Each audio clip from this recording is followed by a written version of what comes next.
Gosta de estar bem informado? Apenas por tempo limitado temos uma oferta especial. Todos os conteúdos Observador com 52% de desconto. Ler as notícias que importam, ao minuto, artigos de opinião sem restrições ou acesso antecipado aos Podcast Plus e muitos mais benefícios. Tire a prova dos 9 e descubra as nossas ofertas. Flash Sale Observador. Mais benefícios, metade do preço. Assine agora em observador.pt por 1 ano com 52% de desconto. Esta é a história do dia da Rádio Observador. Até onde vão os protestos em Moçambique?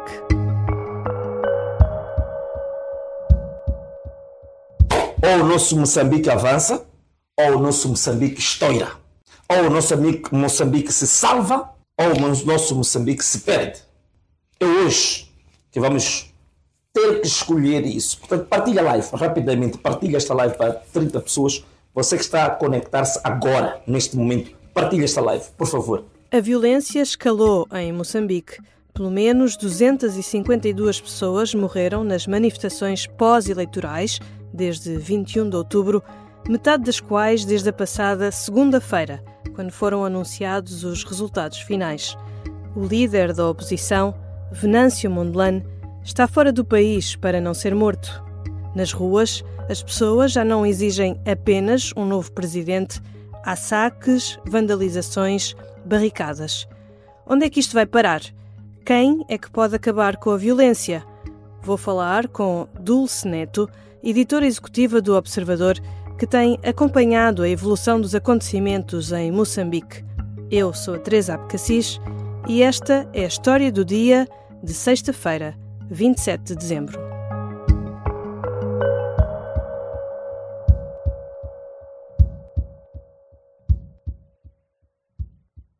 Bem-vinda, Dulce. Olá.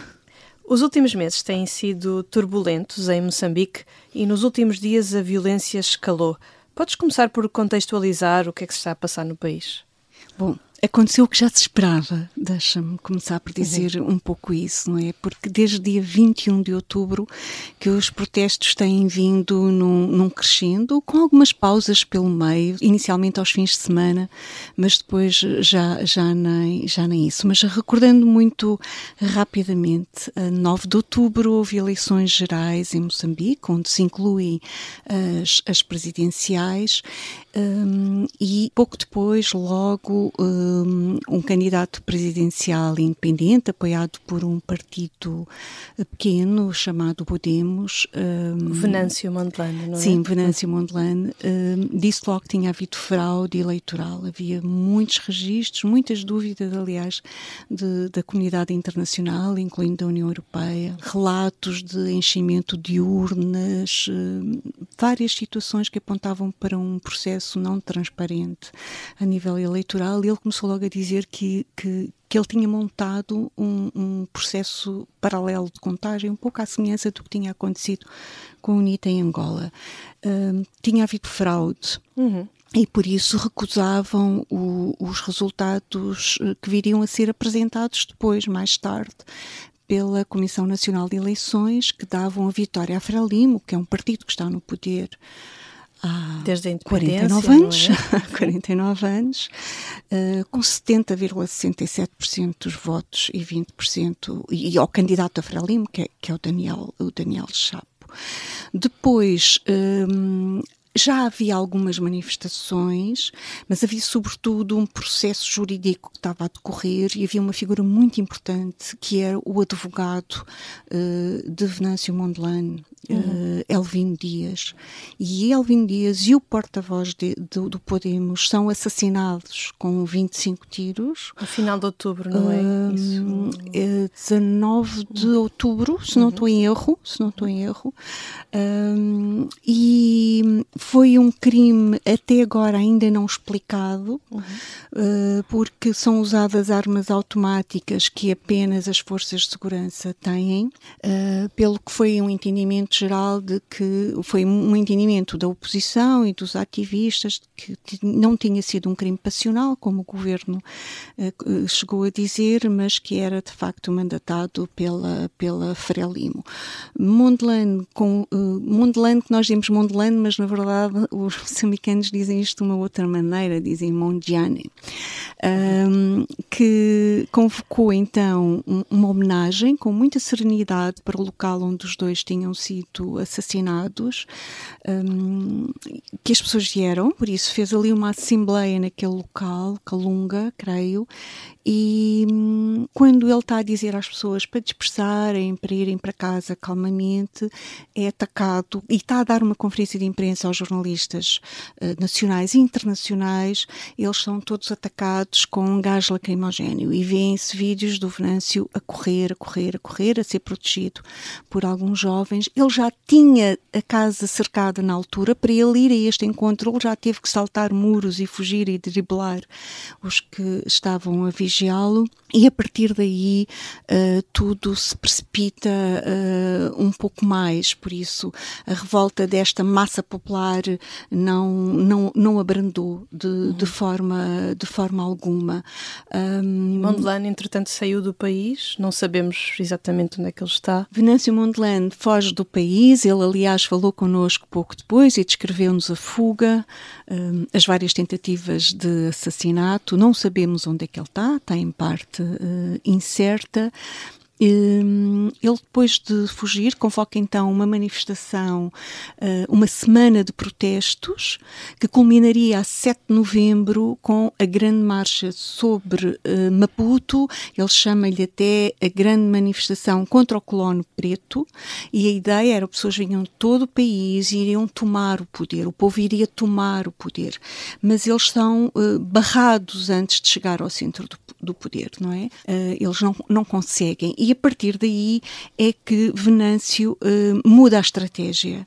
Ele não consegue atingir aquele clímax ali, e ele dá então esta mudança, porque percebe que é impossível concentrar a população num só ponto, e percebe que a única estratégia vai ser descentralizar o protesto, e cada bairro tem que se organizar e fazer a contestação por si. Isto é muito inteligente, porque ele sabe que é impossível a polícia estar em todos os locais ao mesmo tempo, não é?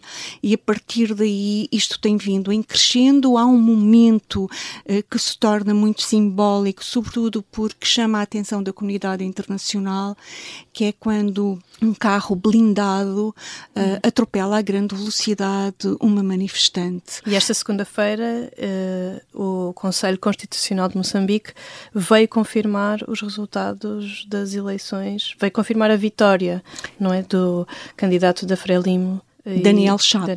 Exatamente. Era o que já se previa até pelas declarações que já tinham sido feitas. O que eles fizeram foi baixaram ligeiramente a vitória da Frelimo, não é? De 70,67 baixaram para 65, creio eu, por aí, e subiram um bocadinho a do Venâncio, que tinha 20%, subiram para 24%, mais ou menos.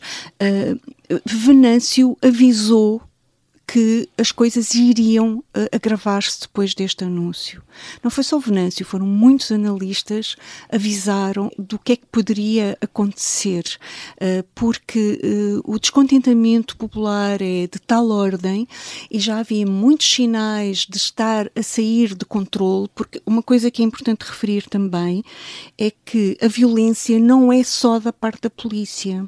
Os investigadores, os ativistas têm dito que a violência começa muitas vezes com a polícia e depois a população que se estava a manifestar de forma pacífica fica revoltada e vinga-se porque sabe onde é que os polícias moram, etc. E atacam sedes da Frelimo, esquadras, lincharam polícias e forças de segurança. Há uma fase em que o próprio Venâncio diz que o alvo deles, aliás, ele hoje voltou a dizer, é Frelimo. Atacam lugares públicos de poder, como um tribunal na Zambésia. Por isso, isto extremou muito. Perante tudo isto, tornou-se muito difícil à população aceitar, ao mesmo tempo que protesta também contra toda uma situação de fome, de miséria, de falta de investimento na justiça. Já não é só uma questão política, não é só uma questão eleitoral, é também uma questão, tem uma dimensão social muito forte. E o investigador João Feijó, que é uma pessoa muito interessante e que vive em Moçambique, é um investigador moçambicano, ele dizia que isto era perigosíssimo e para se ter muito cuidado com esta população enfurecida, porque é uma população que não tem nada a perder. E esta quarta-feira aconteceu algo que poderá fazer subir a violência nas ruas. Mais de 1.500 reclusos fugiram de uma cadeia de máxima segurança próxima de Maputo. De acordo com o Ministério da Justiça moçambicano, nesta prisão estavam os suspeitos e condenados pelos crimes mais graves, principalmente homicídios. E há aqui acusações entre governo e oposição sobre o que é que realmente se terá passado na prisão. Não foi só uma prisão, foram 4 prisões e esta circunstância está a levantar muitas dúvidas, porque muitos se interrogam como é que uma prisão de alta segurança, como é que de uma prisão de alta segurança podem fugir no espaço de 1 hora 1.530 e poucos, penso eu, reclusos, e como é que numa hora se conseguem contar, como é que fugiram os que estavam no que eles chamam jaulas, que é completo, são isolamento, não é? São celas, são solitárias, em que eles não têm qualquer contacto com ninguém, absolutamente com ninguém, nem com os da cela vizinha, como é que eles poderiam sair. Por isso, o Venâncio Mondlane diz que isto foi uma estratégia, uma tática dos tempos soviéticos usados, que é criar o medo, para depois justificar, se calhar, uma repressão. Sim. E ele diz 2 coisas interessantes. Uma é a perspectiva dele, atenção. Uma é que foram libertados muitos detidos, há milhares de detidos das manifestações, sem culpa formada, a aguardar julgamento, etc., que depois foram cercados pela polícia e foram mortos. Por isso, isto era uma maneira de matar manifestantes, não é? Por outro lado, também foram libertados os tais jihadistas, os tais terroristas que lançam o terror e matam no norte de Moçambique, em Cabo Delgado, e que eles vão executar, diz o Mondlane, aquilo que os esquadrões da morte estavam a fazer, e outros, que é matar, assaltar, sequestrar, violar. Aterrorizar a população, criando medo para que depois a ação repressiva seja grande e que, em última instância, a população deseje a ação da própria polícia e dos próprios militares. Uma investigadora especialista em assuntos africanos, com quem eu falei há pouco, Paula Cristina Roque, falava mesmo num caos intencional, ou seja, ela dizia um caos organizado. Há relatos também de muitos mortos nas morgues, para além daqueles que estão a ser contabilizados e que eles estarão a esconder. Por isso temos neste momento uma situação explosiva. Já voltamos à conversa com Dulce Neto, editora executiva do Observador. Na segunda parte, olhamos para a principal figura da oposição, Venâncio Mondlane, o homem que tem estado a convocar eleições a partir do estrangeiro.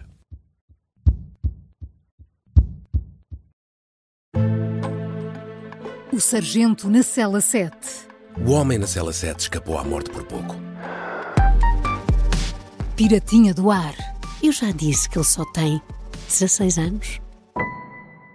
Um espião no Kremlin. Esta é a história escondida de como Putin montou uma teia de poder e guerra. O encantador de ricos. Todos queriam estar com ele, todos queriam ser vistos com ele e todos queriam fazer negócios com ele. Operação Papagaio. Dão-lhe a entender que o melhor é que também fique calado. Matar o Papa. Crono não está só disposto a matar, também está disposto a morrer. Um rei na boca do inferno. A mansão da boca do inferno está cheia de espiões e informadores, por dentro e por fora. São histórias que fazem parte dos Podcast Plus do Observador. Pode ouvir no site do Observador, nas plataformas de podcast e no YouTube. Podcast Plus. É mais do que um podcast. Deixem-me só aproveitar o intervalo da história do dia para deixar aqui uma sugestão. Ouvir o Contracorrente, um podcast da Rádio Observador.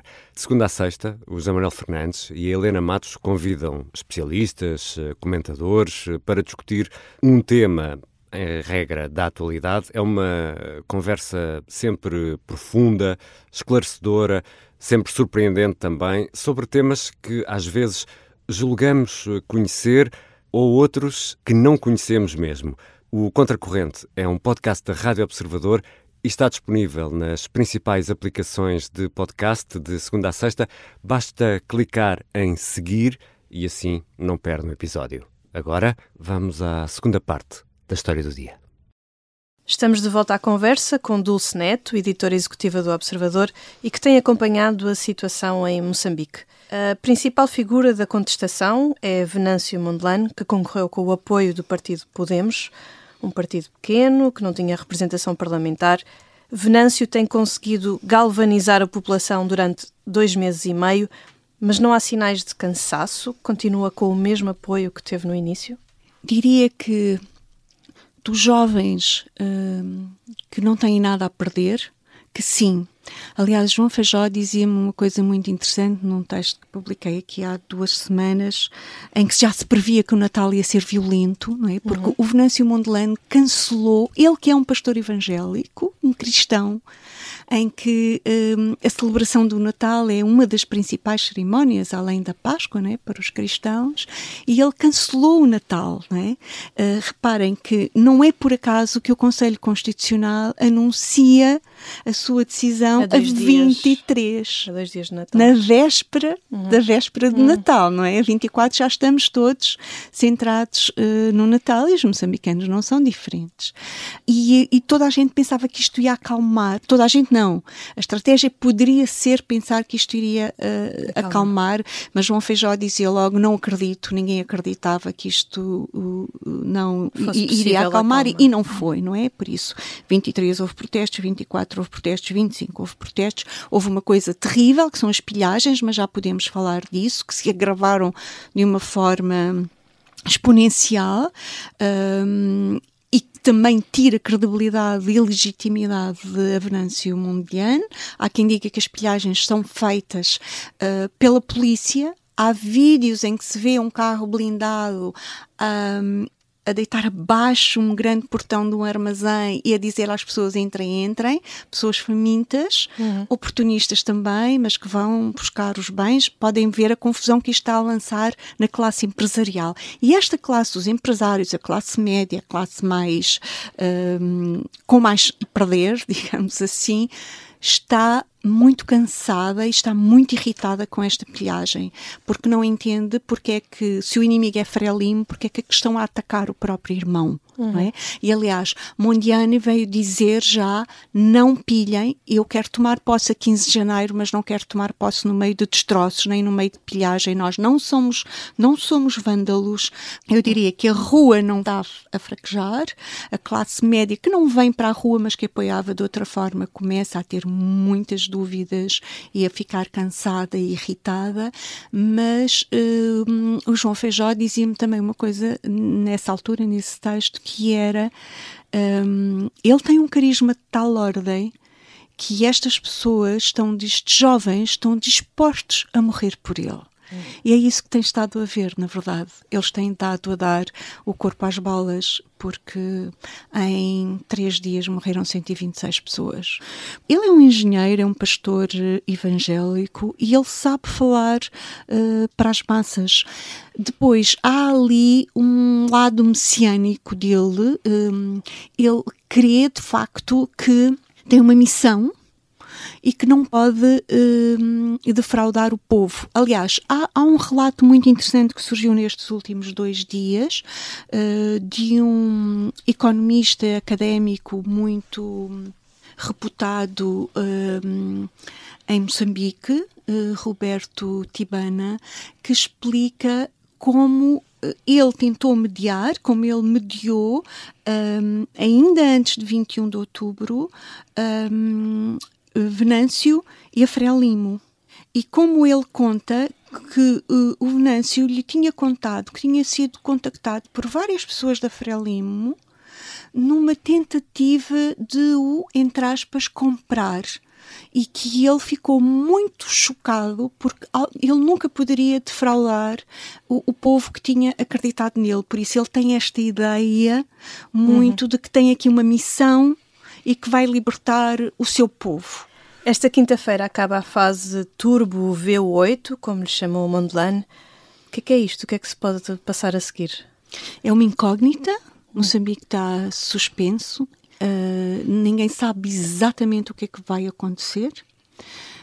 A esperança tem sido sempre de os militares passarem para o lado do povo. Aqui há uns tempos esperava-se, o próprio Mondiani e o João Feijó também falava nisso, de um 25 de Abril em dezembro ou em janeiro em Maputo. A verdade é que isso não está a acontecer. Há muitos apelos para o diálogo. Mondiani já se disse disponível para um diálogo, mas um diálogo sério, porque a Frelimo é conhecida por não cumprir os acordos. Por isso, é uma incógnita do que é que pode acontecer, mas as próximas 2 semanas, mais do que 2 semanas, aliás, vão continuar a ser de grande tensão em Moçambique, a menos que algo aconteça de diferente, porque corremos o risco de, a 15 de janeiro, Moçambique ter dois presidentes da República, não é? Obrigada, Dulce. Obrigada, eu. Dulce Neto é editora executiva do Observador. O som que ouvimos foi retirado do Facebook de Venâncio Mondlane. Esta foi a história do dia. A sonoplastia é da Mariana Sousa Aguiar. A música do genérico é do João Ribeiro. Eu sou Teresa Abcacis. Bom fim de semana.